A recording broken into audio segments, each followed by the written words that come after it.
So a very warm welcome to this afternoon's lecture and launch of the Arts and Humanities Research Council funded Novel Perceptions research project with Professor in English Literature Baz Gross and his colleagues from the School of Humanities at the University of Wolverhampton, Dr. Aidan Byrne and Dr. Elizabeth Durnley and Dr. Tom Mercer from Psychology. And we're also delighted to welcome Professor Carina van Dalen-Oskam from the Huygens Institute in the Netherlands. And Carina is also an honorary professor in the humanities at the University of Wolverhampton. University Centre Telford is thrilled to be hosting this event and to welcome all the staff for their first public lecture with us. And obviously we welcome everybody who has joined us for the lecture. My name is Paula Harrison and I'm the coordinator at University Centre Telford. And we're part of the University of Wolverhampton and we're a regional learning centre based in the heart of Telford in Shropshire. And we'd normally hold our very successful lecture programme, public lecture programme in our centre in Telford. But because of the current pandemic, we've had to move our lectures online. But this has meant that we've been able to reach globally, lots of different countries, lots of different academics and members of the public have been attending, which has been brilliant. So I'm going to hand over to you now, Baz, and thank you all very much again for attending. Thank you, Baz. Thank you, Paula. Thank you for hosting this event. It's kind of the official launch of Novel Perceptions towards an inclusive canon. It is Arts and Humanities Research Council funded. I wanted to stress that again. And the project is housed within the School of Humanities at the University of Wolverhampton. And it's just one of the kind of projects that is really cutting away at research and doing innovative things in the humanities. So do consider becoming a student or follow our projects if you can. I won't kind of bother with introducing some of the team that we have. Paula already did that and you'll meet them in a second. But what I want to say is that this project is really multidisciplinary. It combines psychology, English studies, sociology, and computational linguistics, and is that kind of concoction that we think will have a kind of a magic concoction for understanding some of the questions that we're answering here. And the key aim that we have is really quite simple. We want to address and probably change the canon of literary studies in English literature and really address that. And something that we want to do is create more awareness of how we read, what do we buy, what do we ask our kids to read, and what adaptations are we watching on, let's say, the BBC. So Aidan's going to go into that in a second a bit more, but I think what our project does is to chime in with a number of emancipatory debates that you see at the moment in society. What we are doing, and this is for context, is to kind of replicate research that Carina van Dalen-Oskam has done in Holland, in the Netherlands, a while ago. And we are comparing and contrasting some of the opinions that the Dutch audience has to the UK audience. And we'll be asking you to participate in a small quiz, a kind of a small survey in a second, to already start to kind of tease out what the differences may be between those two cultures. Please follow our project by following the Twitter hashtag Novel Inquiries, and we also have a project website which you can see at the bottom of the screen. The most important thing for us today is for you to fill out the reader review survey that we have launched a while ago. It's at the bottom of the screen and we'll post it in the chat later on. It's different from the quiz that we're asking you to do today, but we really ask you to take some time at the end of this talk to do this particular review, this survey, because that is what we need to kind of compare your data to the Dutch data. So I'm going to hand over to my colleague Aidan Byrne, who's going to set out the scene a little bit for our research project. Aidan, over to you. Thanks very much, Baz. I was thinking of my parents this morning when I was considering canons, because they're not great readers. I don't think they've ever read a work of fiction since they left school. and yet they have really strong ideas about what counts as literature. And they weren't shy of sharing them with me when I was living at home, consuming enormous amounts of books. And I got to wondering where they got their sense of literary values from. And it's possibly just from whatever turns up in the Daily Telegraph. But there's always been this concern for differentiating between literature with a capital L and everything else we read. You know, you often see terms such as junk or trash fiction. And there's always been a degree of tension and a degree of worry about what we're reading and what we should be reading. And this worry's always been around. You can see it in the works of Jane Austen, particularly in Northanger Abbey, where the young women are teased for reading Gothic novels. And you see it at the high point of Victorian culture, where you get people like Matthew Arnold worried about the condition of society and saying that only culture can save society by giving the working classes in particular the best that is thought and said. But there's all sorts of implicit cultural value judgments being made when we talk about the best. And some elements in society, particularly those who are culturally dominant, have had a great deal of confidence in deciding that they know best and that they know what is best. For instance, you get F.R. Leavis, who wrote The Great Tradition, saying Jane Austen, George Eliot, Henry James, Conrad, D.H. Lawrence, the great tradition of the English novel is there. And that was fairly late. That's 1948. And yet, no Virginia Woolf, for instance. He had quite a tightly drawn concept of what counts as the great tradition, of what is the best. So literary canons, they reflect the cultural conditions that they emerge from, but they also shape the ongoing cultural situation. They include particular authors and particular works of art, and they exclude others on quite opaque or unspoken criteria sometimes. And canons are designed by these cultural gatekeepers, whether they're official cultural gatekeepers in terms of the people who write reading lists for GCSEs, for A-level, for university modules. Sometimes they're unofficial, influential cultural figures who might be, you know, what we call now influencers or thought leaders, in that terrible phrase.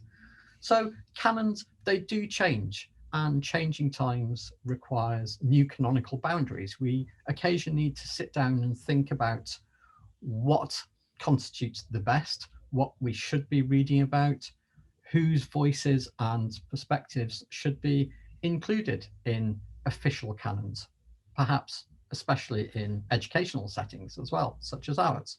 And certainly every university goes through their reading list every so often saying, what have we missed? What perspectives are overlooked or excluded?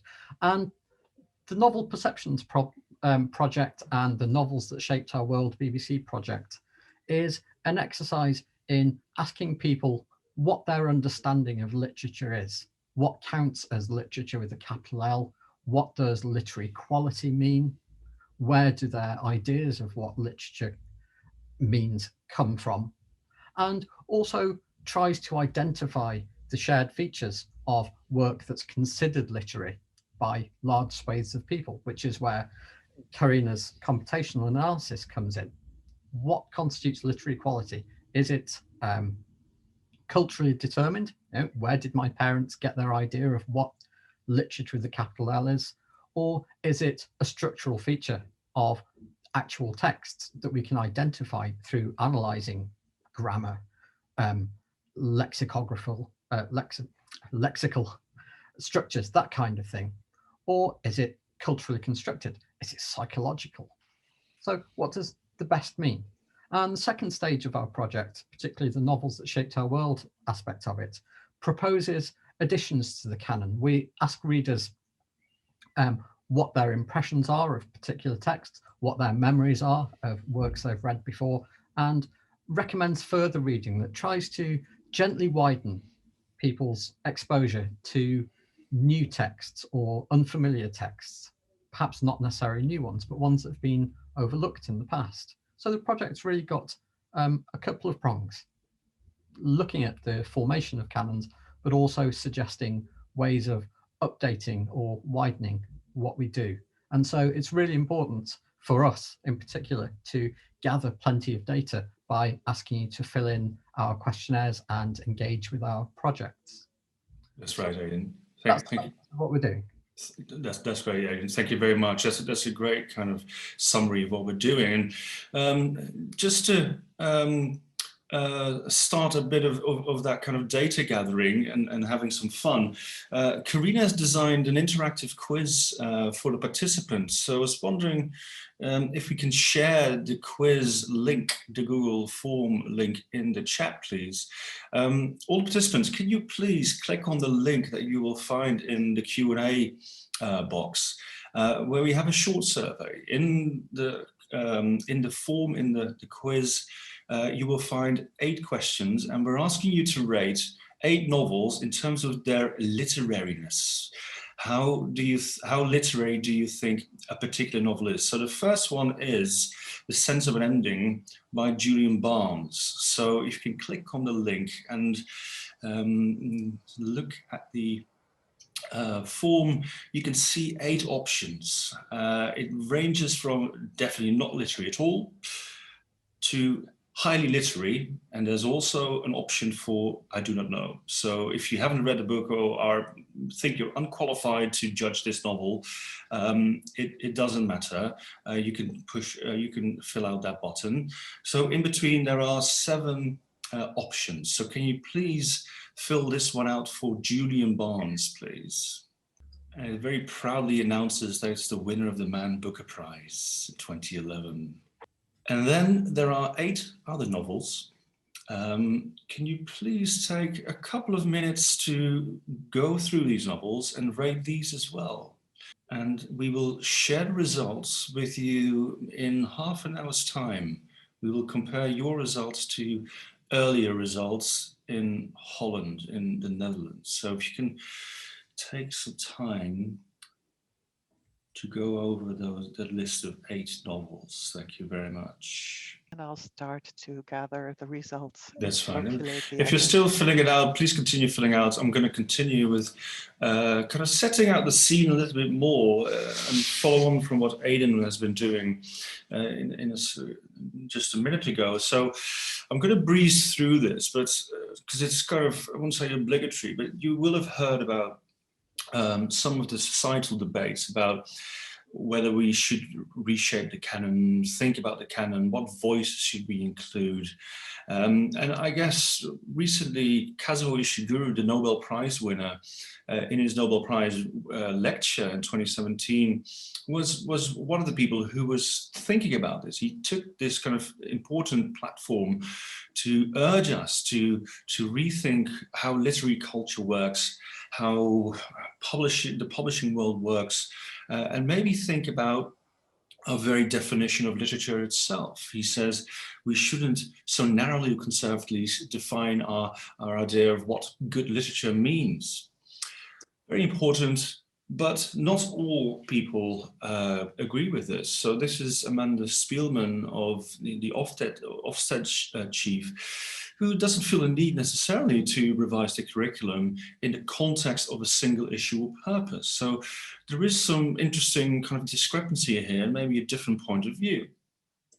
Now, the novelist Bernardine Evaristo, who also won the Booker Prize, this is Julian Barnes, has written an essay and has been very vocal about saying we must change the canon, we must really change how we read, what we publish, what we put on the curriculum.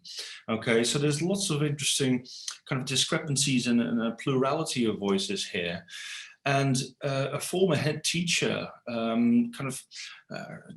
almost put on the map this kind of discrepancy, this dichotomy between, on the one hand, the reactionary view that thinks of the curriculum as pretty much okay, it's kind of done and perfect, and on the other hand, a more militantly progressive view that wants us to really rethink the curriculum. So I think what we want to do in Novel Perceptions is to take our multidisciplinary kind of methodology to see if we can break the deadlock and see if we can find new ways of addressing this quite important problem.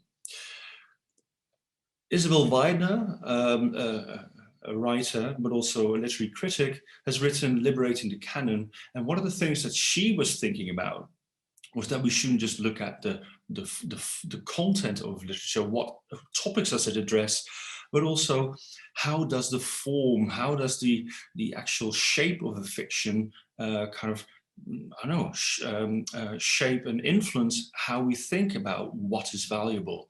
She also thinks about the importance of genre, and this is something that Novel Perceptions is very much interested in as well. And to give an example of that, I'm going to hand over to our colleague and research assistant, Elizabeth Durnley.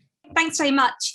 So I just wanted to follow on from Bass and Aidan's discussion to say a little bit about canon formation from the perspective of some of the work that I've been doing recently on weird fiction, because I think it makes quite a good case study of some of the issues we're exploring in this project.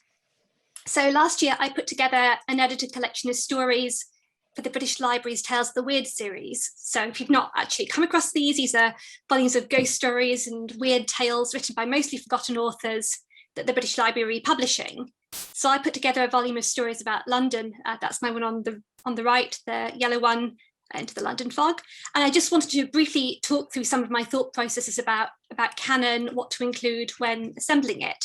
So if we go to the next slide, please. So if you're thinking about what counts as canon for a particular genre, so in this case, weird fiction, we'd need to ask the following questions. First of all, is there a particular definition of the genre and what texts are seen as best fitting this description? But importantly, we need to ask ourselves who's doing the defining. And finally, is anybody being excluded by this or othered by this? Who's the genre being created for and by? So in the case of weird tales, which are a blend of horror, fantasy, and science fiction, many of the standards of the genre were formalized during the early 20th century in pulp fiction magazines like Weird Tales, which does pretty much what it says in the tin, and Astounding Science Fiction. So I've got a couple of covers here. These magazines published writers like H.P. Lovecraft, Seabury Quinn, Ray Bradbury, and went on to shape and define the genre. However, the stories that they published were almost all by white male authors and were actually very much aimed at this audience as well. And they were also frequently exclusionary to audiences who didn't fit this description. So H.P. Lovecraft is probably the most notorious example of this, but the editor of Astounding Science Fiction, a man called George W. Campbell, was also enormously racist. He expressed white supremacist and far-right views in his writing and rejected work featuring protagonists that were either women or people of colour. These groups, however, did frequently feature in the stories as antagonists or threats or otherwise part of the quote-unquote weird within the stories that he did publish. Next slide, please. So if you fast forward now to 2019, when the novelist Jeanette Ing was awarded the John W. Campbell Award by Astounding Science Fiction magazine, which is now called Analog Science Fiction, in fact. She won the award for Best New Writer. And at the awards ceremony, she made a speech condemning the way Campbell had shaped science fiction, beginning with John W. Campbell, for whom this award is named, was a fascist, and it goes on from there. But she also praised it for being this, quote, wonderful ramshackle genre, wilder and stranger than his mind could allow or imagine. So you can watch the whole speech online, it's really fantastic. And as a result of this, the award name was actually changed and it's now called the Astounding Award. So we can see through this example how Ing and other writers have reshaped and continue to shape the weird fiction genre, both who it's by and who it's for. Move to the next slide, please. So when I came to edit Into the London Fog in 2020, I was really conscious of the existing canon of writers associated with weird tales about London for the 19th and early 20th centuries and wanted to reshape and expand this. So you have writers, familiar names like Charles Dickens, Arthur Conan Doyle, other writers like Arthur Machen, Thomas Burke, who've been very closely allied with this idea of the London weird over the years. So again, one of the main questions I had was what counts as weird, uncanny, or eerie, for whom and why? So even if nothing supernatural is happening in a weird story, a place or situation or person can be viewed as weird if the narrator views it as other in terms of things like gender, sexuality, class, or race. So one of the most notorious London examples of this is the racist mythology built up around Chinatown and the quote unquote yellow peril by white writers like Sax Rohmer and Thomas Burke. So Burke isn't particularly well known today, but he published a sensationalized collection of stories about Chinatown in 1916 called Limehouse Nights that have really continued to shape fictional depictions of the area today. So they even pop up in things like the BBC's Sherlock. Another foggy London myth that's enjoyed a lot of attention is that of Jack the Ripper, who's often sensationalized at the expense of his female victims. So I didn't want to include any of Burke's Chinatown stories in the book, and I didn't want to include anything glorifying serial killers. Instead, I wanted to include narratives and perspectives of those being othered, which provide these vital counter-narrative to metrics of weirdness set by white, male, and or straight writers. So over half the stories in the book are by women. It was really important to include as diverse a range of voices as possible, including writers of colour, queer writers, working class writers. Take a couple of examples. Marie Belloc-Lowndes' 1913 story, The Lodger, which turned into the silent film by Hitchcock, is the first published fictionalization of the Ripper murders and asks us to look through the eyes of a potential victim, in this case, a middle-aged working class landlady. And another example, another writer I included was the Trinidad-born writer Sam Selvon, who wrote the 1956 The Lonely Londoners, that talks about the uncanny disorientation of arriving in London as an immigrant in the 1940s. So I didn't include an extract from this, but I did include a short story by Selvon, which contains much of the novel in miniature, My Girl in the City. So in doing this, I really wanted to try to build a multi-voice portrait of weird London, and in doing so, dig into this idea of weirdness itself and what it might mean to different people. So these brief examples hopefully give a bit of an indication of how both the book that I was editing and also the wider Tales of the Weird series is attempting to expand and reshape this genre of weird fiction and some of the issues that might be involved in doing so. And hopefully they'll help to contribute to what Kit Dwell described at our event last year at the need for an expansive fluid canon. So I'll now hand over to my colleague Tom Mercer, who's going to discuss the novel memories part of the project. Thank you, Elizabeth. Can I just say, if you have any questions, do put them in the Q&A box. We hope to answer some of the questions that you have at the end of the session. Tom. Yeah, thanks. So I'll be quickly going through the Novel Memories project, which kind of ultimately looks at what we remember about novels that we've read. So if we go on to the next slide, I can tell you a little bit about the method. So what we're doing here is an online survey where we're asking people for some information about themselves, and then we're getting them to choose a novel to evaluate in the survey. And we've got a list of almost 40 novels in this survey, or people can choose their own novels. And what they basically do is then go through answering 18 questions about what they can remember about the novel, specific characters or events or scenes, but also what they can remember from their life at the time they read that novel. So on the next slide, I can show you some of the most popular novels so far. So the 5 novels you see here, we've had quite a lot of responses to. So these are quite popular ones. Pride and Prejudice has the most responses so far. We are hoping as the survey continues that we'll get more responses to lots of other novels, and then we can really drill down and compare different novels. But what we've mainly done at this stage is look at the average responses, so not worrying too much about the specific novels, but getting a general pattern in the statistical data at this point, and that's what I can tell you a little bit more about. So on the next slide, we have some of the initial findings. And generally speaking, we're finding that participants aren't that good at remembering novels. So they find it difficult to remember kind of specific passages or specific things that people have said. In fact, almost half of the participants can't remember any specific passages at all from the novel. And 43% on average can't even remember the ending clearly. So we're not really remembering those specific details, which kind of fits with what we know about memory. Kind of over time, we do tend to lose the memory for specific details. And what we might be left with is kind of the gist of the novel. We kind of remember roughly what happened, but none of the intricate details.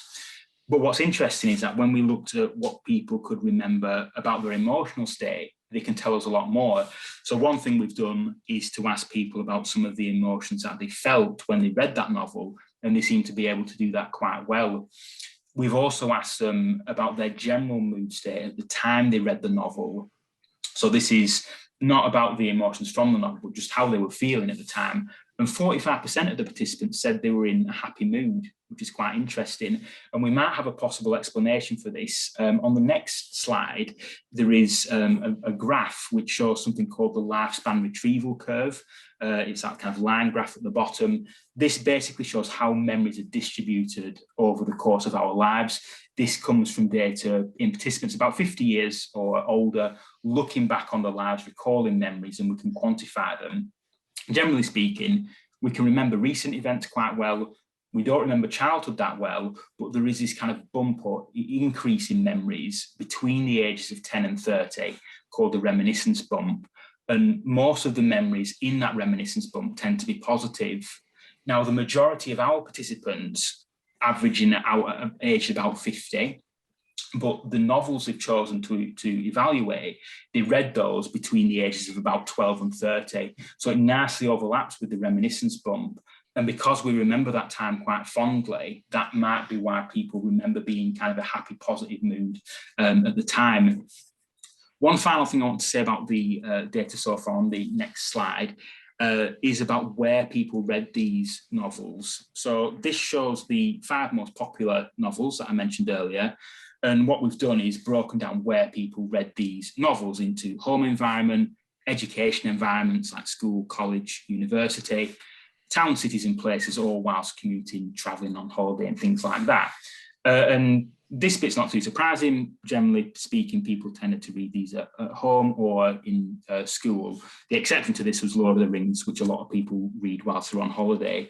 But what's really interesting from this is when you look at the actual responses people are giving, when they're thinking about this, they are kind of being taken back to old places, for example, a childhood home or a childhood bedroom, or maybe an old school classroom. And when people are thinking about that, they're remembering the people who were there, so parents, grandparents, or a favourite teacher, a schoolmate. So although people don't remember novels that well, by thinking about them, they can bring back all these other memories about their own life. So it's really kind of helping tap into what we call autobiographical memories, which has been very interesting. But yeah, that's where we are. This is still ongoing. As I say, we hope to drill down a bit more into specific novels, but there's been some interesting stuff so far. So I'll hand over to Karina, I think, for the next part. Yes, that's great, Tom. So fascinating. Do you remember the actual emotion at the time of reading, or do you remember a remembered emotion? It's really quite interesting to drill down into that. But in the interest of time, we're going to hand over to Karina. So, Karina, can you share your screen? Well, I'd like to talk to you a little bit about computational literary studies, which is a new toolbox for literary studies. And the kinds of questions that we can ask with all those new opportunities is, for instance, who was the author of a text? What is the influence of a translator on the writing style of a text? Does genre correlate with the writing style of a text? What happens to the style if there are more authors or more editors involved? And we can measure all those influences on the texts. Looking further back in time, how much freedom did medieval scribes allow themselves when they copied the text?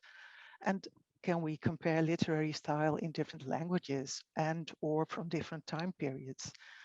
And still another one that we're working on at the moment, what can we learn about the creative writing process when we monitor authors while they're typing away on their keyboard? So when we're logging each and every hit they do on the keyboard, what can we learn from that? So there are more methods that we have due to the information technology developments. These are new methods. We still have a lot of things to learn and to try out and to experiment. They add to our toolbox. We've got mixed methods, but it's still, the questions we ask are still literary questions. So it's still literary studies. A couple of years ago, I started asking a still more ambitious question. I wanted to find out, can we measure the literary quality of modern novels? And our research question in this project, the riddle of literary quality, was: do modern novels, which are perceived as highly literary, show a different usage of stylistic features than novels which are considered to have less literary quality?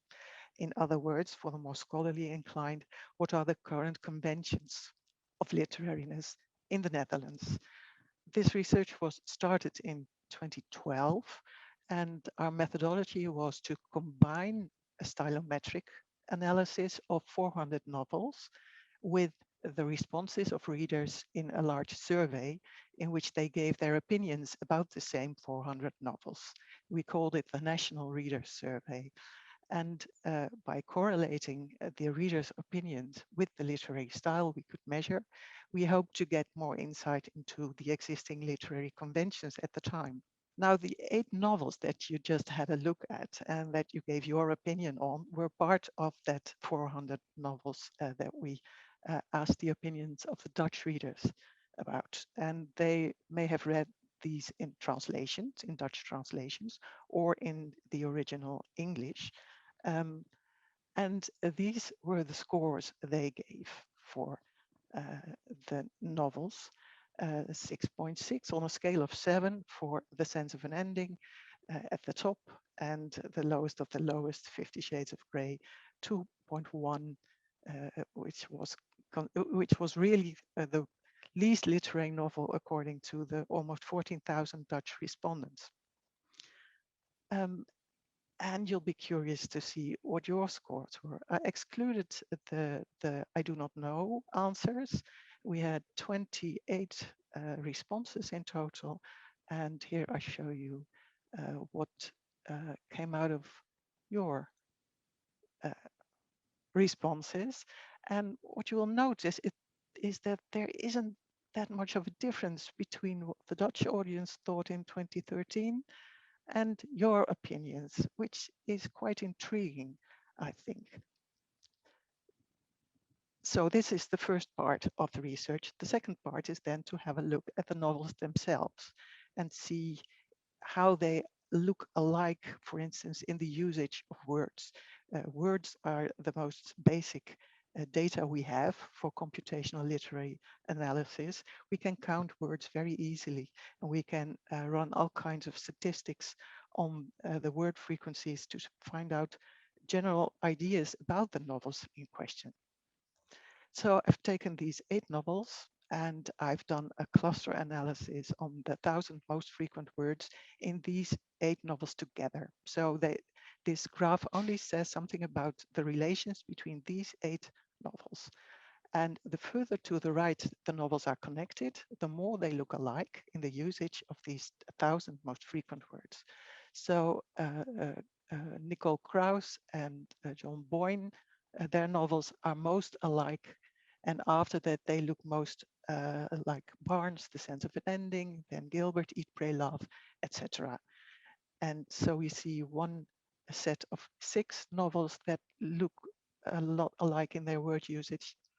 And they are very different from 2 other novels, 50 Shades of Grey, V.L. James, and Room by Emma Donoghue.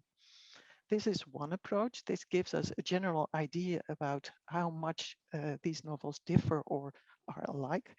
Another statistical approach is principal component analysis, which looks at more dimensions of the words.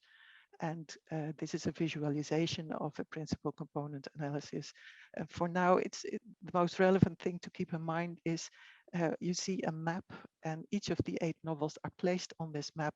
And the closer they are together, the more they look alike in the usage of the 1,000 most frequent words.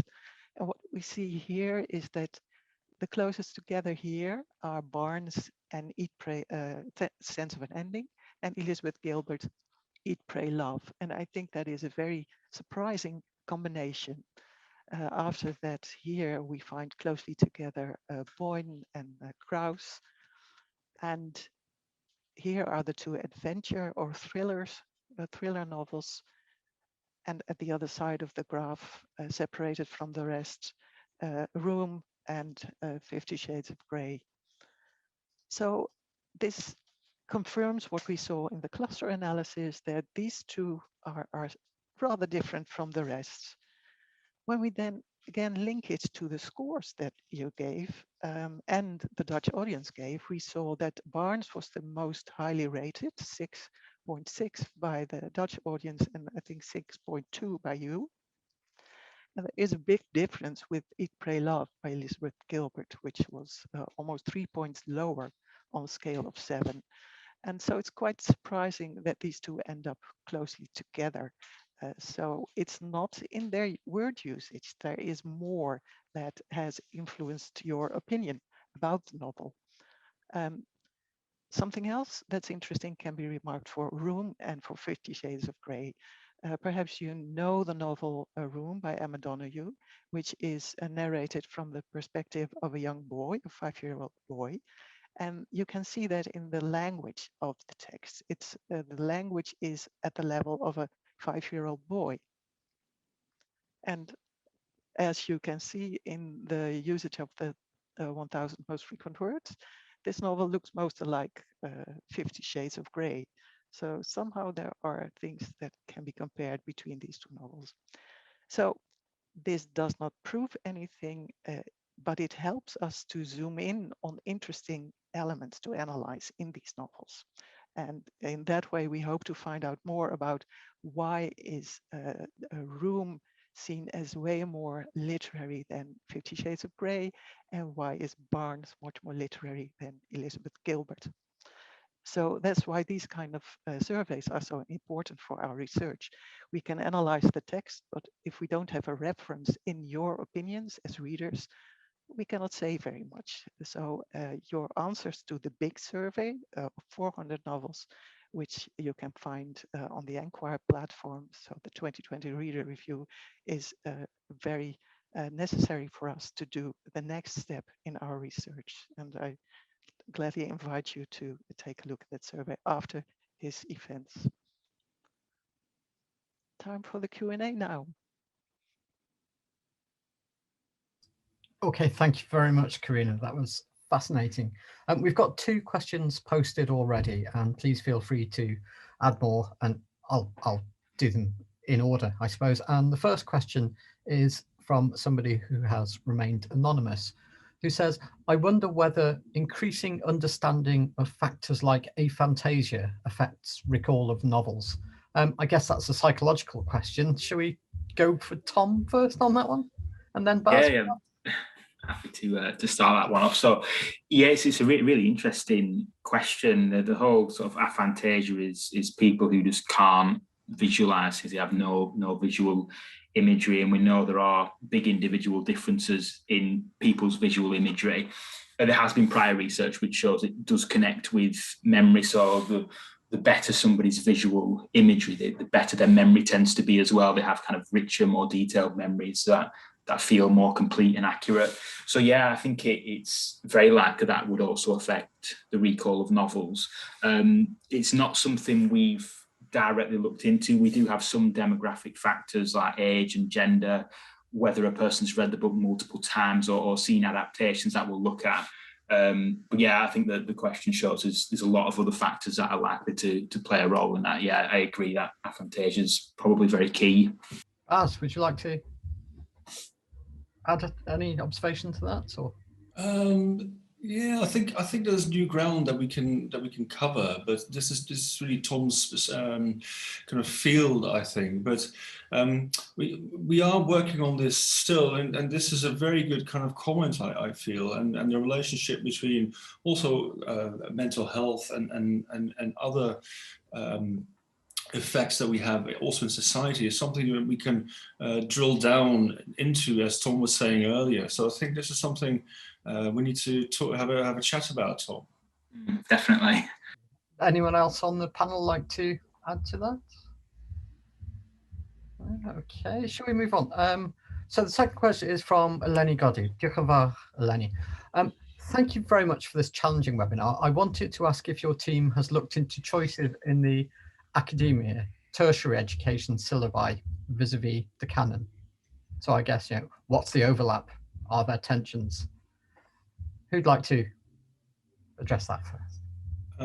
I can give a perspective from, well, the UK perspective, or just this research project, and it's something that we want to address, and what it would kind of entail is to get an archive of some of the syllabi that are on various forms of tertiary education, including universities. And we have spoken about doing this and collating that information and playing it off against some of our findings, some of our data, and also against some of the historical ideas about the canon. So I think it's something that we want to do.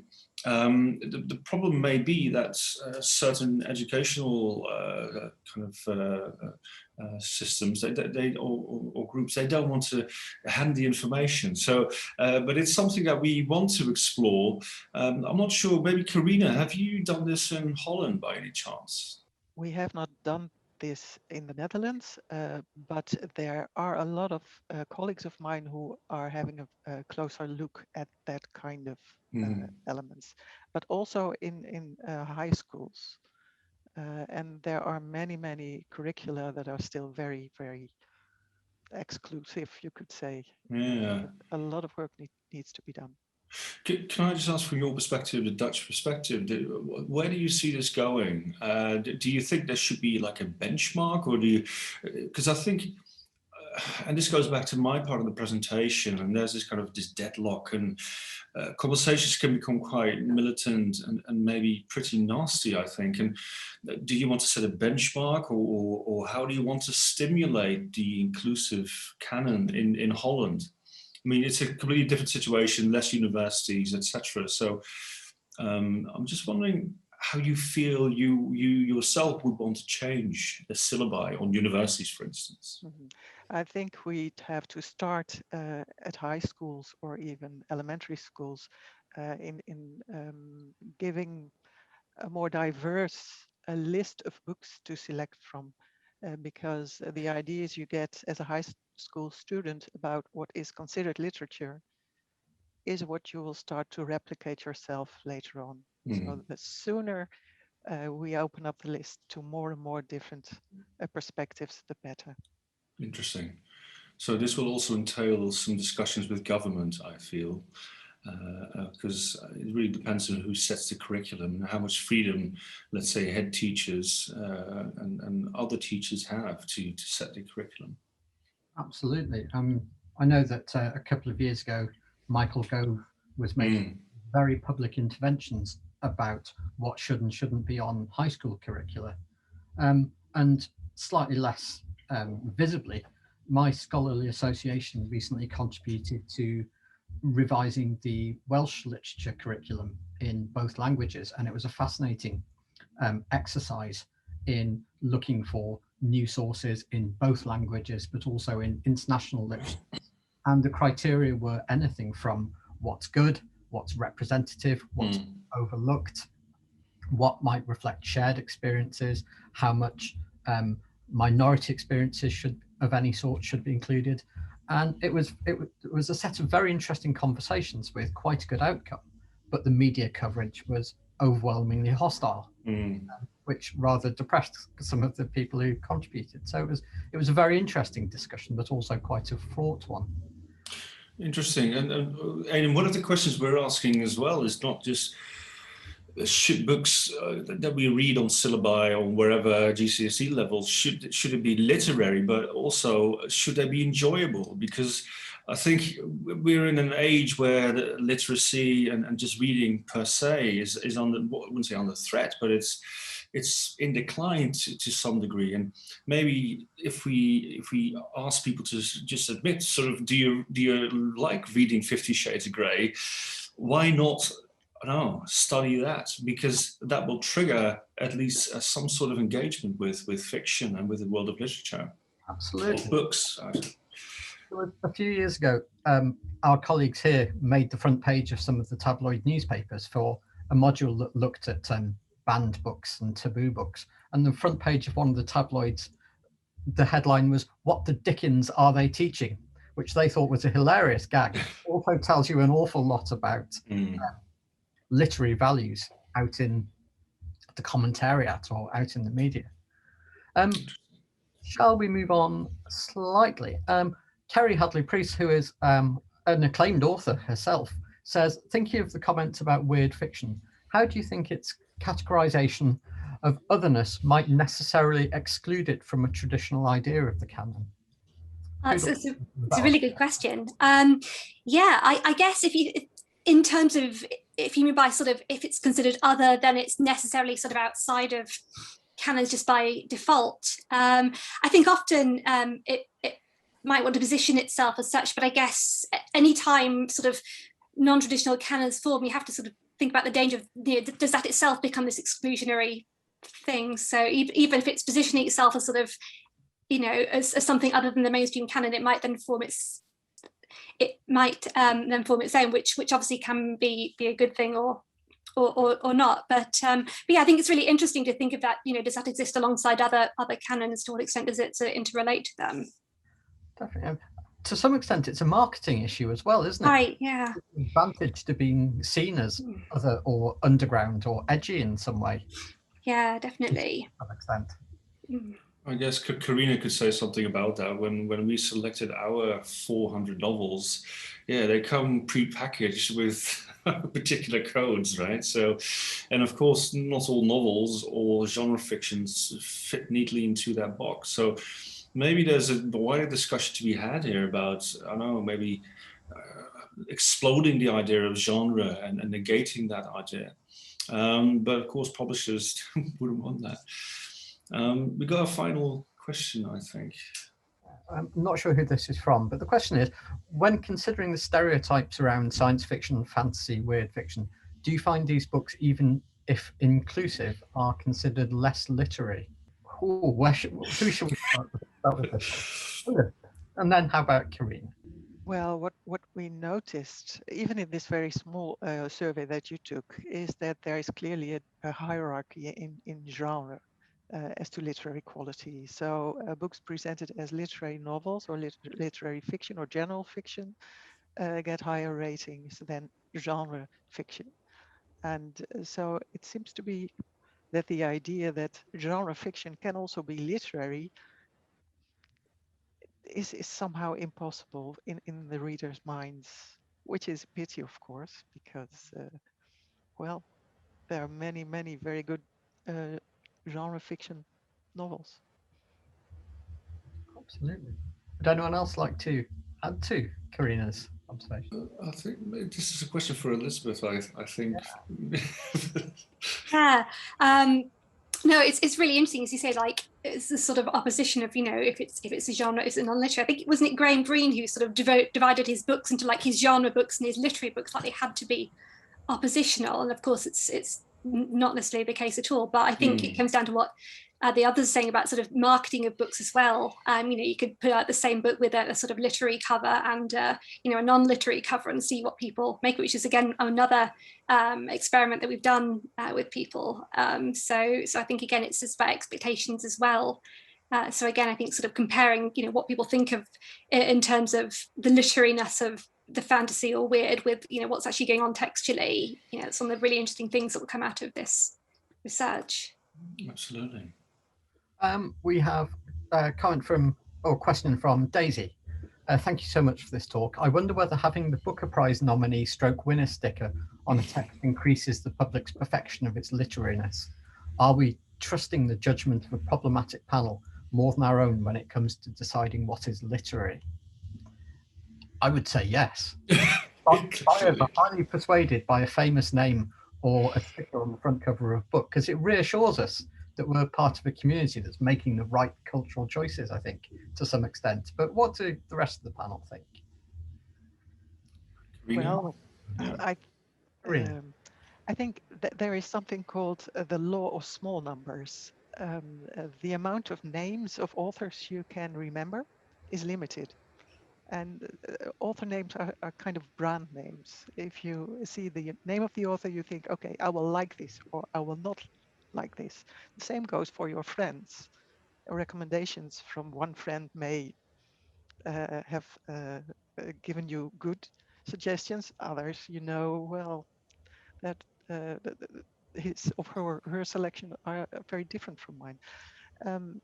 And the same goes for reviews in journals, etc. So we are very much dependent on what others know, what others read, and what others think.